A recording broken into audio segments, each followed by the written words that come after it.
let Red go.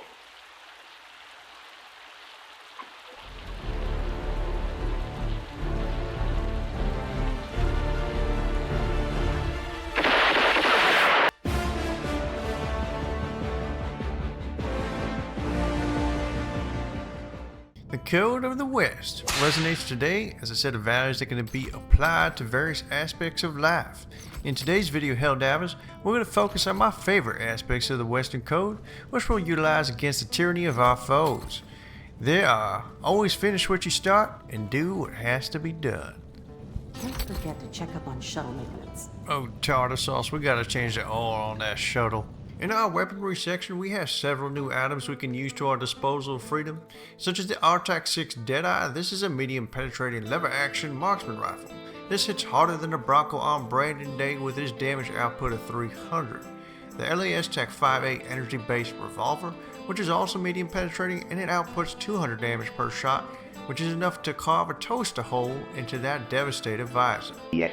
And lastly, for our throwable, we'll have the timed explosive device Tech 63 Dynamite, which is programmable from 5 to 15 and 60 seconds, allowing you to set up all your enemies for some massive explosions. In our armory section, we have the armor passive Gunslinger, which will increase our sidearm reload speed by 40%, pull out game speed by 50%, and mule kick and recoil reduction by 70%.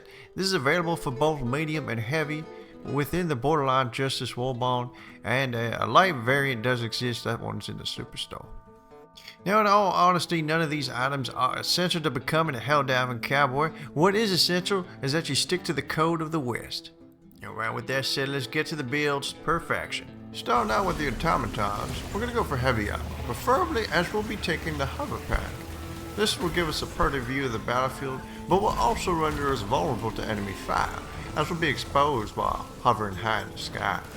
Armor passes I would highly consider will be either the Gunslinger for the faster sidearm action, Fortify for the resistance against toaster pocket rockets by 50%, or Siege Ready for faster reloading to our lever action rifle, or even Inflammable for the spicy variant of toasters.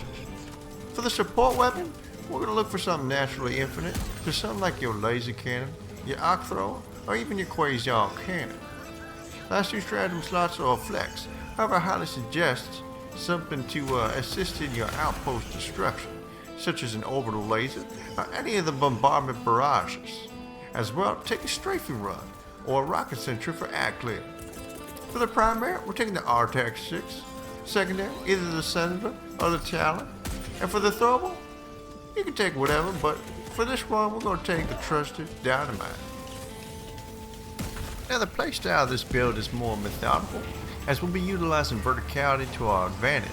The laser cannon will do the heavy lifting of taking out your Hulks, tanks, and factory striders, whereas the RTAC 6 will be mainly used against Devastators, and Talon for our chaff. The automatons seem to not be very lubricated, as their turn speed is pretty slow. This aspect will allow you to adjust your dynamite, maybe just get behind your target with enough time to pop the event cherry. Our rocket sentry, if you do choose to grab this, will be an excellent choice as a distraction or just taking out your chaff or objectives, or hell, even your heavy enemies with the rocket sentry.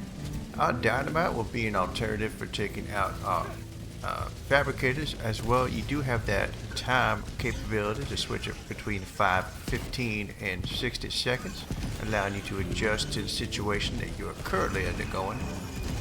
Now, I really enjoy this loadout just because of the verticality it does give you with the hover pack, allowing you to get out of those hairy situations that otherwise you'd be more than dead to rights if you didn't have a hover pack. So something like this that you see on screen, just jumping over a Hulk and she's about to Hulk smash you into oblivion. It's just something you can't do with some of the other strategies. I mean, you could use a regular jump pack, but that's just, that'll make you trip. Alright, we're going to move on to the Squidbellies loadout. Again, we'll be utilizing heavy armor and often for siege ready for faster reload and extra ammunition, mainly for RTAC 6 to utilize against our overseers. It's a one-shot headshot if you can land your shot, so get to it, Helldiver. For our secondary, we're going to take that grenade pistol for dark ships, and again for our throwable, we'll take the trusted Dynamite. First stratagems in our support slot, we're grabbing the standard machine gun, and a hunting ballistic dog backpack, a strafe and run for popping shields, and a precision strike for the extra utility tool against objectives or even your harvesters. Now the playstyle of this build is pretty simple. The machine gun will give us the ability to not only sever the legs of the voteless, but also kneecap the harvesters. Our hunting ballistic dog backpack will keep our enemies in check while we line up the shots for our overseers or harvester weak points. Our strafing one will lay waste to chaff and disable shields of dark ships and harvesters.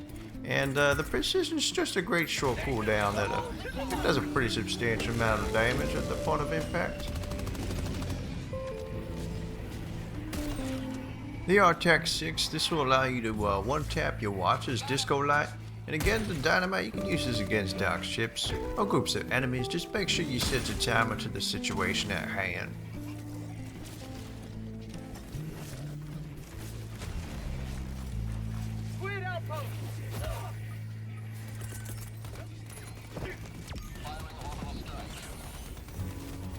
Move to our final faction. We're going to use a build against the bug nasties. This time we're getting up close and personal, utilizing our heavy armor with the passive peak physique. Our Rupture Boomstick as our primary, our Stun Lance is going to be our secondary, and Stun Grenade as our thrower. For our stratagems, we're taking the Flamethrower as our support weapon, a hover pack, anti-tank mines, and gas mines.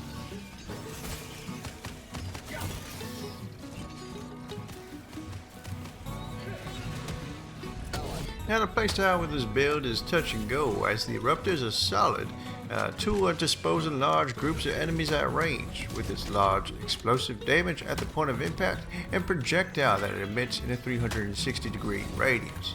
It also has the ability to explode the derriere of a charger with ease, or the pretty mouth of a impaler with ease.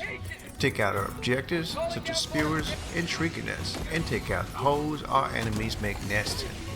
The Stun Grenade with the Stun Lance or Flamethrower will give us the ability to either melee our foes or take the disguise to paint the ground in democratic flames. And lastly, our gas mines and anti-tank mines will hold down the fort as we complete objectives. So what do you think? Do you have what it takes to live up to the Cowboy Code? Make sure to let me know in the comment section below. What tools do you enjoy while uploading the Cowboy Code? Brand that like button if you enjoyed today's video, and subscribe for key essentials guides like this one. With all that said, thanks again for clicking on my video. Have an amazing day wherever you are. I'll see you in the next one, and take care everybody.